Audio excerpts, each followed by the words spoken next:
Hey, welcome back. Our next guest, Minding Your Business, Lancaster Chamber of Commerce, is Terry Van Hook, and you're the retired pastor from United Methodist in Lancaster on Avenue J. You did that for a number of years. Oh yeah, well, thank you for having me here today.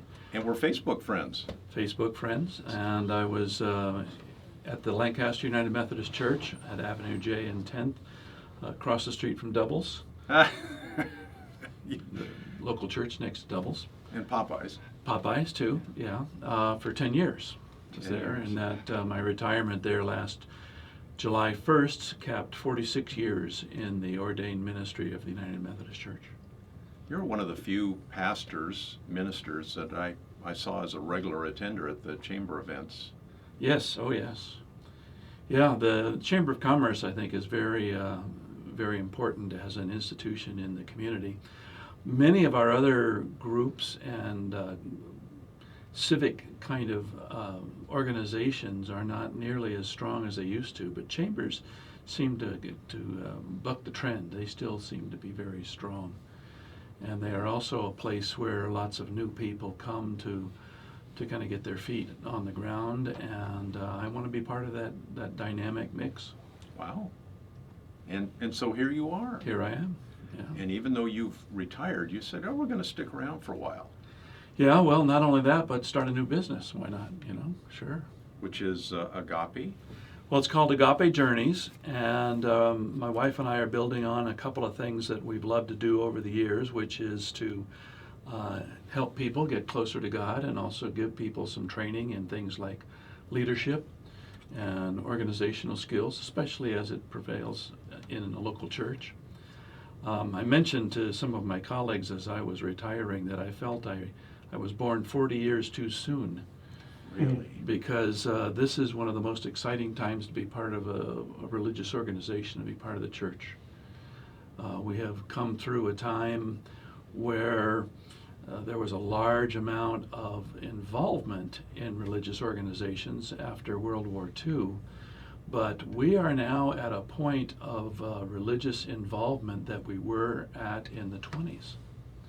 So what we've seen is just a spike in the long history. When you look over the United States history, there have been 2 or 3 other major revivals, awakenings they called them, and that the normative mode for religious activity in the United States is actually much lower than it's been over the last 40 years.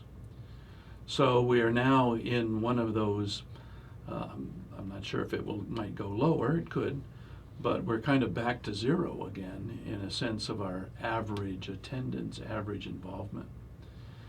Which means that there's a lot of people out there who could be very interested in things like quiet days away or retreats or learning about contemplative prayer because they just aren't connected to a religious organization. And the other thing that I've been picking up on is that we are in a loneliness epidemic.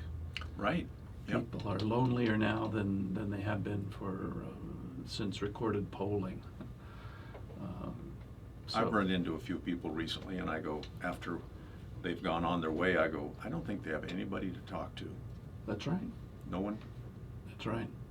And men especially, women have 2 to 4 times more close friends than men do. And many men have no close friends at all anymore. Yeah. Things like bowling leagues no longer exist. And all those other civic organizations that men used to frequent, they're a ghost of what they used to be. So where do men go, to find friends? We've become a nation of consumers. We watch football games or perhaps go to sporting events. Yeah, that's somebody else's life, though. You're just watching them. Exactly, yeah. Yeah. I'd rather be down on the field. At least on the sidelines, Yeah. holding a water yeah, bucket or something. Well, with that in mind, I've sort of picked up a new sport. My daughter kind of got me into it. It's called disc golf. And it's regular golf, except played with, I know some people out there may need to forgive me for saying this, but high-tech frisbees. High-tech frisbees. Yeah, oh yeah. Wow. They put frisbees into wind tunnels, and they've shaped them such a way that you buy a set of discs, and there are putters, there are mid-range, there are drivers, and the putters have the shape of a biplane wing, sort of blunt, and they're stable. The drivers have the shape of a jet plane wing, and they go fast and far.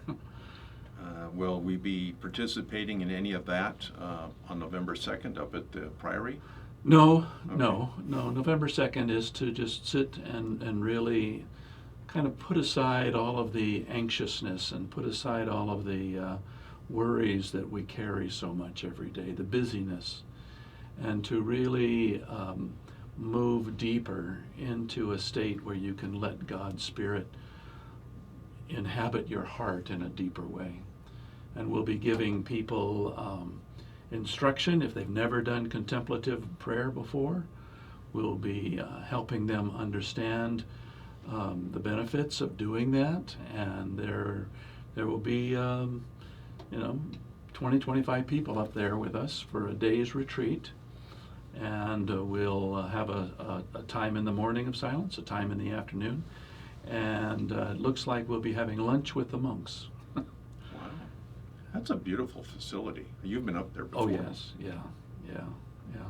I was disappointed. The first year we came here was the first year they stopped doing their big festival. Right.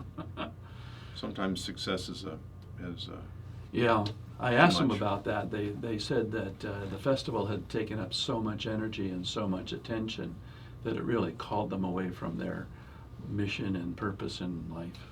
right. Inviting the public in. Yeah, Which is- yeah, kind of disturbed the atmosphere up there. Where'd you get the idea for Agape Journeys?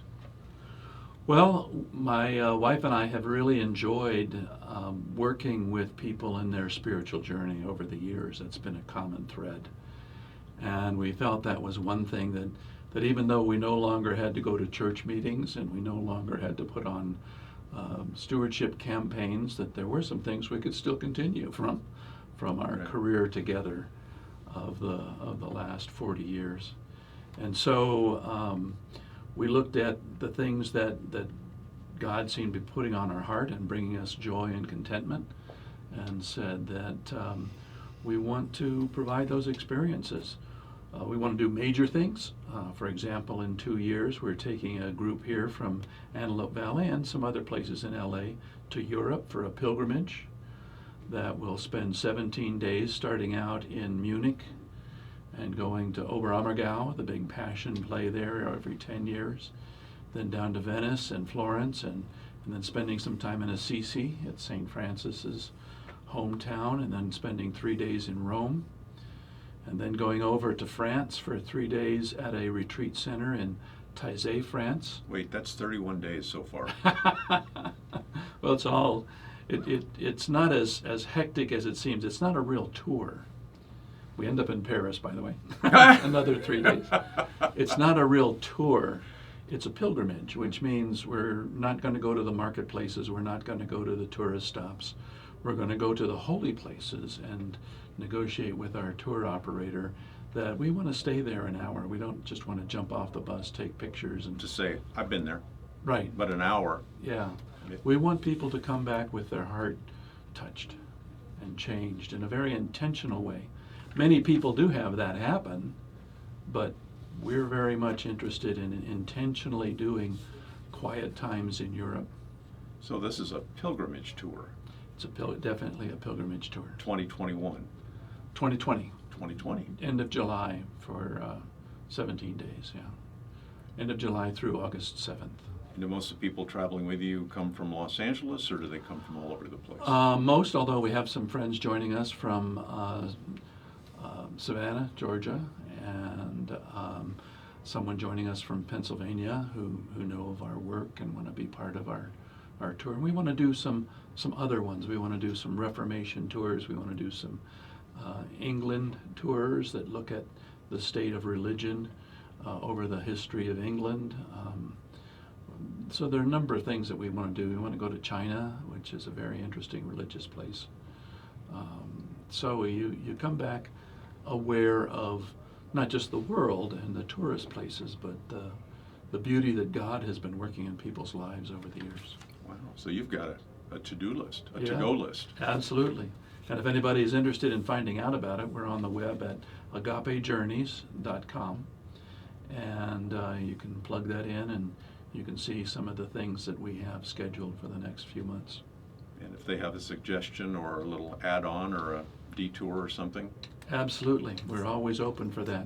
By the way, we will be doing a workshop at the Palmdale United Methodist Church in January about going deeper into contemplative prayer with many of the other resources like Lectio Divina and meditative reflection, guided imagery, touching on some of the Catholic traditions as well as the Protestant traditions.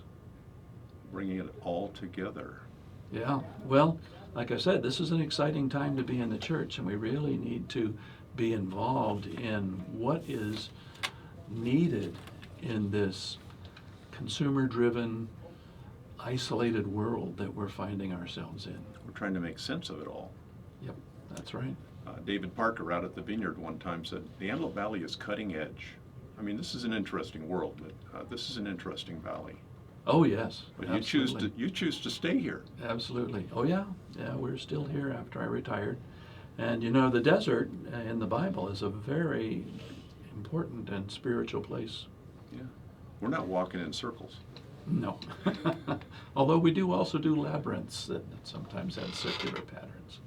But there's a beginning and an end. Yes, and you never get lost in a labyrinth. You always come out. Terry Van Hook, Agape Journeys, what's contact information for you? Well, the agapejourneys.com website, also you can just write Terry at agapejourneys.com or give me a call at 661-717-0162. Thanks for being on the show. Thank you.